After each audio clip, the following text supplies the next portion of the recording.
মহান আল্লাহ রাব্বুল আলামিনের দরবারে অসংখ্য অগণিত শুকর এবং সুজুদ আদায় করছি যে মহান রব্বে করিম আল্লাহ সুবহানাহু ওয়া তাআলা আমাদেরকে দয়া করে মায়া করে মহব্বত করে ভালোবেসে আল্লাহ পাকের মহান হুকুম পবিত্র জুমার নামাজ আদায় করার উদ্দেশ্যে আল্লাহ পাকের ঘর জান্নাতের বাগান মসজিদ আমাদেরকে আসার তৌফিক দান করেছেন। এজন্য আমরা আল্লাহ পাকের নিয়ামত পেয়ে আল্লাহর দরবারে শুকরগুজার করছি। সকলেই একসাথে একযোগে উচ্চ কণ্ঠে কালিমাতুশ শুকর আদায় করছি আলহামদুলিল্লাহ। সম্মানিত মুসলিমিনে কেরাম, আমরা ধারাবাহিকভাবে আলোচনা করে আসছি বিশ্ব মানবতার মুক্তির দিশারি রহমতে আরবি, আমাদের জানে জিগার কলিজার টুকরা মুহাম্মাদুর রাসূলুল্লাহ সাল্লাল্লাহু আলাইহি ওয়াসাল্লামের পবিত্র জীবন ধারা সম্পর্কে আমরা আলোচনা করছি। আমাদের নবী মুহাম্মাদুর রাসূলুল্লাহ সাল্লাল্লাহু আলাইহি ওয়াসাল্লামের সিরাত নিয়ে জন্ম থেকে মৃত্যু পর্যন্ত পুরোটা জীবন আমাদের জন্য তথা উম্মতে মুহাম্মাদীর জন্য আমাদের জন্য নমুনা এবং আদর্শ মডেল। বলেন ঠিক কিনা? আল্লাহ রাব্বুল আলামিনের কাছে আমরা দোয়া করছি আল্লাহ রাব্বুল আলামিন যেন আমাদেরকে রাসূলুল্লাহ সাল্লাল্লাহু আলাইহি ওয়াসাল্লামের পবিত্র জীবন ধারা আলোচনা শুনে আমাদেরকে সুন্নত তরিকায় চলার তৌফিক নসিব করেন। সম্মানিত মুসলিম কেরাম, আমরা গত জুমায় আলোচনা করেছিলাম প্রকাশ্যে ইসলামের দাওয়াত সম্পর্কে। আল্লাহ রাসূল সাল্লাল্লাহু আলাইহি ওয়াসাল্লাম নবুয়ত লাভ করার পরে গোপনে তিনি প্রথম ইসলামের দাওয়াত দেন। কয় বছর? 3 বছর। যাদের আলোচনা মনে আছে তারা বলতে পারবেন, আমরা কিন্তু ধারাবাহিক আলোচনা করছি। আল্লাহ রাসূল সাল্লাল্লাহু আলাইহি ওয়াসাল্লাম গোপনে ইসলাম পালন, ইসলামের দাওয়াত দিয়েছেন কয় বছর? 3 বছর। 3 বছর পরে আল্লাহর হাবিব সাল্লাল্লাহু আলাইহি ওয়াসাল্লামের উপরে আয়াত নাজিল হলো, ওয়ানজির আশীরাতাকাল আকরাবিন।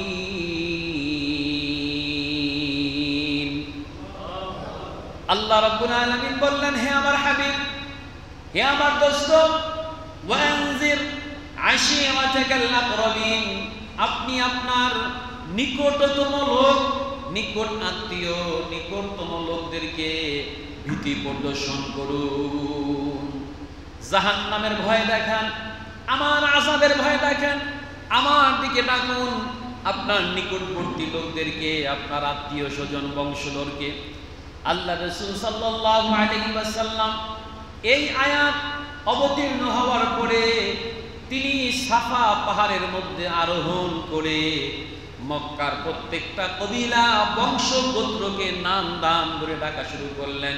ইয়া বনু হাশেম, ইয়া বনু মুত্তালিব, এমন করে বনু হাশেম, বনু মুত্তালিব এক একটা বংশের নাম ধরে ধরে আল্লাহর হাবিব সাল্লাল্লাহু আলাইহি ওয়াসাল্লাম সাফা পাহাড়ে আরোহণ করে ডাকতে শুরু করলেন, ইয়া শাবাব, হে মক্কার সম্প্রদায়, হে মক্কার মানুষেরা, আমার নিকটবর্তী আত্মীয় স্বজন, পাড়া প্রতিবেশী, মহব্বতের মানুষ, সবাইকে ডাক দিয়ে বললেন, তোমরা আল্লাহকে ভয় করো, আল্লাহর জাহান্নামকে ভয় করো, আল্লাহর জান্নাতের আশা করো।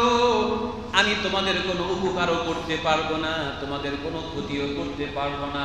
আমি আজকে তোমাদেরকে প্রকাশ্যভাবে এক আল্লাহর দিকে আহ্বান করছি। তোমরা সকলেই পড়ো, আমার সাথে পড়ে নাও, তোমরা মুক্তি পেয়ে যাবে। আমার আল্লাহর তাওহীদের কালিমা লা ইলাহা ইল্লাল্লাহ।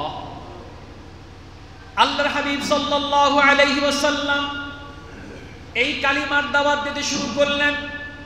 লা ইলাহা ইল্লাল্লাহ প্রকাশ্যে যখন দাওয়াত দিলেন, ওই মক্কা নগরীর মানুষেরা দলে দলে তার এই সমবেত জায়গার মধ্যে যখন আশ্রয় গ্রহণ করেছিল, সমবেত হয়েছিল, যখন আল্লাহর হাবিব সাল্লাল্লাহু আলাইহি ওয়াসাল্লাম থেকে এই দাওয়াত আসলো, তখন সবাই আস্তে আস্তে ছত্রভঙ্গ হতে শুরু করলো।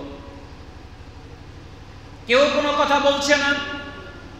কিন্তু ইতিমধ্যে আবু লাহাব নবীজিকে উদ্দেশ্য করে বললেন, হে মুহাম্মদ, তুমি কি আমাদেরকে এই জন্য ডাকছো, নতুন ধর্মের দিকে ডাকছো, আহ্বান করছো? হে মুহাম্মদ, তুমি কি বাপদাদার ধর্ম ছেড়ে অন্য ধর্মের দিকে আমাদেরকে আহ্বান করছো? তুমি কি নতুন ধর্মের দিকে আহ্বান করছো? তুমি কি আমাদের লাত উজ্জা মূর্তির থেকে মুখ ফিরিয়ে তুমি কি তোমার রব আল্লাহর দিকে ডাকছো? তুমি এই জন্য যদি আমাদেরকে ডেকে থাকো, ধ্বংস হও মুহাম্মদ, তুমি ধ্বংস হয়ে যাও। নাউজুবিল্লাহ বলেন। আবু লাহাব নবীজি এই দাওয়াতের পরিবর্তে কি বলল? হ্যাঁ মুহাম্মদ, তুমি ধ্বংস হও। আল্লাহ রাব্বুল আলামিন তার প্রিয় হাবিবের এই দাওয়াতের আহ্বানকে যখন প্রত্যাখ্যান করলো আবু লাহাব, শুধু প্রত্যাখ্যান নয়, আবু লাহাব যখন বলল ধ্বংস হও মুহাম্মদ, তুই ধ্বংস হয়ে যা, এই কথা যখন আবু লাহাব বলল, আল্লাহ রাব্বুল আলামিন আয়াত নাজিল করে আবু লাহাবের বিরুদ্ধে আল্লাহ রাব্বুল আলামিন কোরআনে কারীমের আয়াত নাজিল করলেন, একটি সূরা নাজিল করলেন, সূরা লাহাব। যখন নবীজিকে বলছে মুহাম্মদ তুমি ধ্বংস হয়ে যাও, আল্লাহ রাব্বুল আলামিন নবীজির পক্ষ থেকে প্রতি উত্তরে আয়াত নাজিল করে বললেন, তাব্বাত ইয়াদা আবি লাহাবিন ওয়া তাব মা আগনা আনহু মালুহু ওয়া মা কাসাব। আল্লাহ আয়াত নাজিল করে নবীজিকে সান্ত্বনা দিয়ে বললেন, তাব্বাত ইয়াদা আবি লাহাবিন ওয়া তাব, ধ্বংস হোক আবু লাহাবের হাত, ধ্বংস হোক আবু লাহাবের হাত, ধ্বংস হয়ে যাক আবু লাহাব, ধ্বংস হয়ে যাক। আল্লাহ রাব্বুল আলামিন এই ধ্বংসের দোয়া করলেন, আবু লাহাবের জন্য ধ্বংসের কথা আয়াত নাজিল করলেন। সবাই ছড়িয়ে ছিটিয়ে গেল, কারো মুখে কোনো কথা নাই। কিন্তু ইতিমধ্যে নবীজির চাচা আবু তালেব তিনি বললেন, ভাতিজা মুহাম্মদ, তুমি তোমার দ্বীনের কথা, তোমার ধর্মের কথা তুমি বলে যাও, আমি তোমার সাহায্যকারী হিসেবে আছি, আমি তোমার পাশে আছি। এ কথার নির্ভয় দিলেন আবু তালেব, নবীজির চাচা মুহাম্মদুর রাসূলুল্লাহ সাল্লাল্লাহু আলাইহি ওয়াসাল্লাম যখন দাওয়াত দিতে শুরু করলেন এবং আবু লাহাবের এই কথা মনে পড়ল, তখন নবীজিও হতভম্ব হয়ে গেলেন। যারা এই পর্যন্ত আমার ছোট্ট জীবন থেকে যারা আমাকে মহব্বত করত, আমাকে ভালোবাসত, যারা আমাকে আদর করে মহব্বত করে আমার উপাধি দিয়েছিল আল আমিন, আমাকে আল আমিন ডেকেছিল, আজকে তারাই আমার চাচা, আমার বংশধর, আমার লোকেরা, কাছের লোকের, নিকটের লোকেরা বলছে আমি ধ্বংস হয়ে যাই। যখন এই কথা বললেন নবীজি থমকে দাঁড়ালেন, নবীজি হতভম্ব হয়ে গেলেন। কিন্তু সঙ্গে সঙ্গে আল্লাহ রাব্বুল আলামিন আয়াত নাজিল করলেন, ফাসদা বিমা তুমার ওয়া আরিদ আনিল মুশরিকিন। আল্লাহ রাব্বুল আলামিন বললেন, ফাসদা বিমা তুমার, হে আমার হাবিব, আপনাকে যেই আদেশ করা হয়েছে, অর্থাৎ কালিমার দাওয়াত দেওয়া, ইসলামের দাওয়াত দেওয়া, তাওহীদের দাওয়াত দেওয়া, আপনি দাওয়াত দেন, দাওয়াতের থেকে মুখ ফিরিয়ে নিয়েন না, দাওয়াত দিতে থাকুন, ইসলামের বাণী পৌঁছতে থাকুন, ইসলামের বাণীগুলো ছড়িয়ে দেন। ফাসদা বিমা তুমার, আপনাকে যে আদেশ করা হয়েছে আপনি সেই আদেশ পালন করুন। ওয়া আরিদ আনিল মুশরিকিন, এবং মুশরিকদের থেকে মুখ ফিরিয়ে নেন। ওরা আপনাকে কি গালমন্দ করছে, ওরা আপনাকে তুচ্ছ তাচ্ছিল্য করছে, এদিকে আপনি ভ্রুক্ষেপ করবেন না। ওয়া আরিদ আনিল মুশরিকিন, আপনি মুশরিকদের থেকে মুখ ফিরিয়ে নেন। এই হুকুম করলেন কে? আল্লাহ আদেশ করলেন। আল্লাহ রাসূল সাল্লাল্লাহু আলাইহি ওয়াসাল্লাম মক্কার গলিতে গলিতে দাওয়াতের কাজ শুরু করলেন। মক্কার প্রত্যেকটা অলি গলি নবীজির দাওয়াতের গুঞ্জন শুরু হয়ে গেল। লা ইলাহা ইল্লাল্লাহ মুহাম্মাদুর রাসূলুল্লাহ, এই কালিমার দাওয়াতে মক্কা নগরী গুঞ্জন শুরু হয়ে গেল। মানুষের কানে কানে একটাই কথা, লা ইলাহা ইল্লাল্লাহ। মানুষের কানে কানে একটাই কথা, মুহাম্মাদুর রাসূলুল্লাহ। যখন এই দাওয়াতের কথা চতুর্দিকে ছড়িয়ে পড়ল, তখন মক্কার কাফিররা চিন্তা করল, এতদিন তো এই দাওয়াতের কথা শুধু মক্কাবাসী শুনেছে, দূরের লোক শুনে নাই। মক্কার কিছু কিছু লোক ইসলাম ধর্ম গ্রহণ করছে, কিন্তু কিছুদিন পরেই তো কয়েকদিন পরেই হজের মৌসুম, সারা দুনিয়া থেকে মানুষগুলো হজ করতে বাইতুল্লাহ আসবে। কিন্তু মুহাম্মদ তার কথার মধ্যে যে জাদু রয়েছে, যদি এটা হাজিরা তার কথা শুনে কিন্তু তারাও কিন্তু আমাদের ধর্ম ছেড়ে ইসলাম গ্রহণ করবে।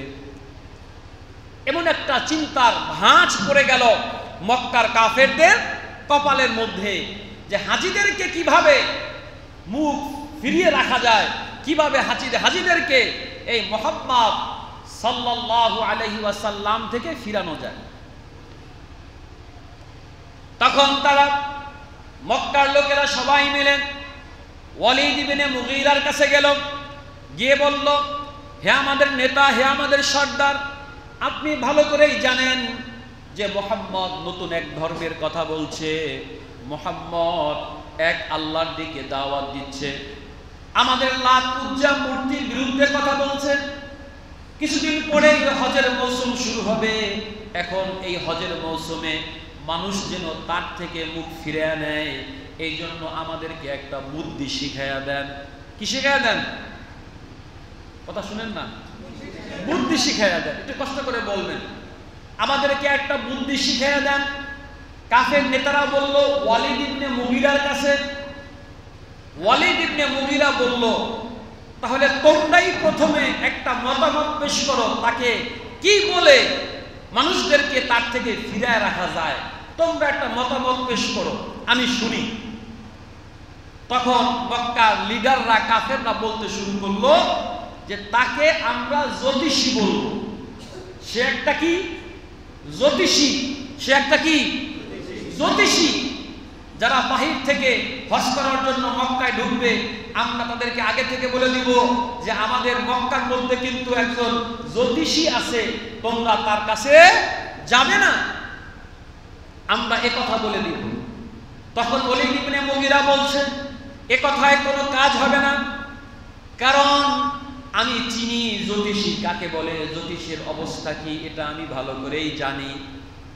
অর্থাৎ জ্যোতিষী যারা, তারা মিন মিন মিন মিন করে কথা বলে, অর্থাৎ সারাদিন মুখ লড়ায়। জ্যোতিষীরা কি করে?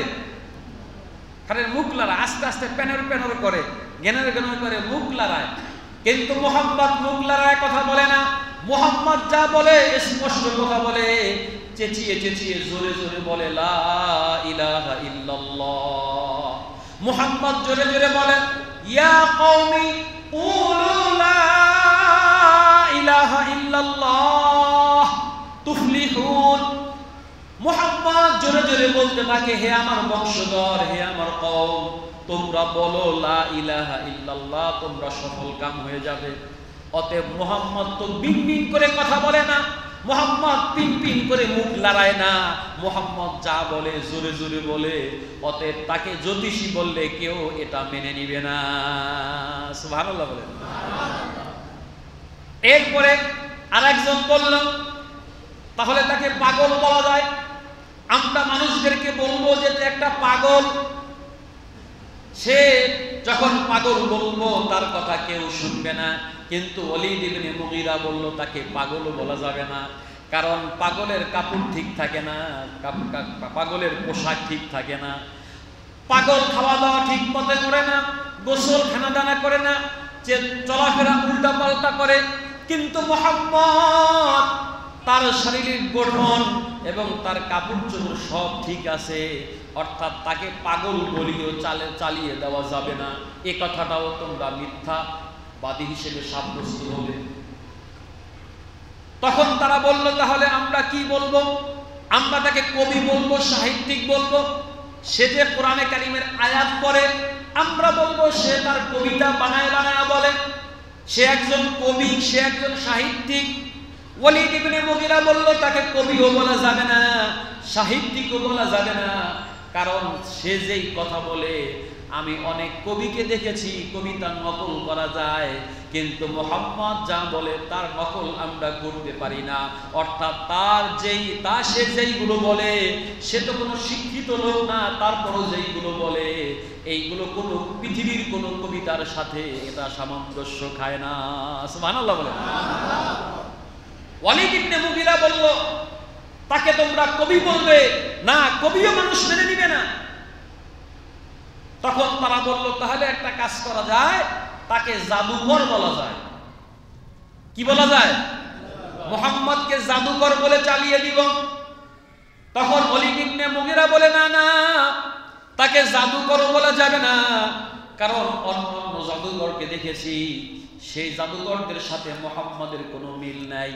তবে যেহেতু কোনো উপায় নাই, আপাতত এই শব্দটাই ব্যবহার করো। মক্কায় যত লোক আসবে সবাইকে তোমরা বলবে যে মুহাম্মদ একটা জাদুকর। নাউজুবিল্লাহ বলেন। মুহাম্মদ একটা জাদুকর, কমপক্ষে এই কথাটা বলো।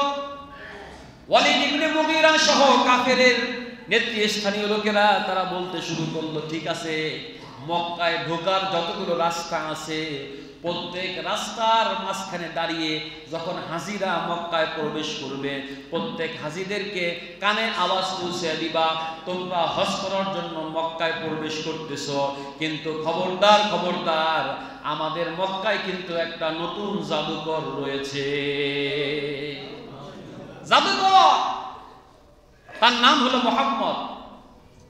কিন্তু যখন এই কথা বলল, হজের সময় শুরু হয়ে গেল, বাহিরের থেকে মক্কায় মানুষ প্রবেশ করতে শুরু করলো, রাস্তার মোড়ে মোড়ে কাফেররা লোক ফিট করে রাখলো এবং চেঁচিয়ে চেঁচিয়ে চিৎকার করে বলতেছে, হে হাজী সাহেবগণ, যারা তোমরা হজ করার জন্য মক্কায় প্রবেশ করছো, তোমাদেরকে বলে দিলাম, আমাদের মক্কায় নতুন এক পাগল জাদুকর, তার নাম হলো মুহাম্মদ, তোমরা তার থেকে দূরে থাকবে।